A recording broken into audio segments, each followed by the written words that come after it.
That was the platoon. And where are you? Right there. Yeah. Looking back at old photos, for many of us, is about remembering our most precious moments. Weddings, our kid's first day of school. For 29-year-old Jacob Spraggins, pictures are reminders of how far he's come. I turned 20 in Afghanistan, so I deployed when I was 19. Taking the oath to protect and serve, it wasn't about honor or awards. He enlisted at 17 years old before graduating high school because in the Spraggins family, it was something you just did. My granddad was in World War II in the Navy, and I was just kind of raised around that mentality, so I always knew I wanted to serve in a way. I just didn't know in what way until '01, and then I figured that out. This just in, you were looking at obviously a very disturbing live shot there. That is the World Trade Center, and we have unconfirmed reports this morning that a plane has crashed into one of the towers of the World Trade Center. Thousands of U.S. troops deployed to Afghanistan in the wake of 9/11. Our nation's military aggressively infiltrating the country to dismantle al-Qaeda and the Taliban.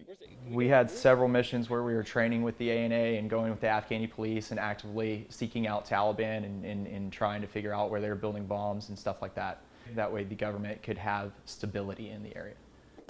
Although his time in Afghanistan was brief, Spraggins says the mental trauma he endured is a fight he's still battling nearly 10 years later. Such a toxic stigma mentality you have to keep when you're always being aggressive or on edge or you're looking everywhere for a threat. You know, if you're always looking for a threat, then you're going to be a threat. It's just going to be that mentality all the time.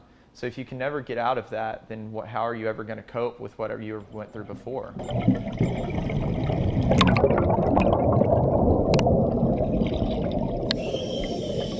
So I started diving in 2016, and I realized that there's just so much more. You know, when you go underwater for that first time and you hear your breath, and it's you, the fish, and the ocean, there's nothing else that's going to change what you're doing the next 30 minutes. Not a care in the world. That's peace.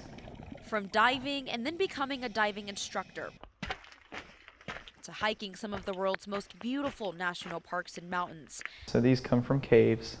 Spraggins found a new passion, so much so he enrolled at MCC to study geology. When you learn about 3 billion to 4 billion years worth of time, all of a sudden your life just seems so insignificant. His passion for nature's beauty turning into purpose, giving his life new meaning outside of the military.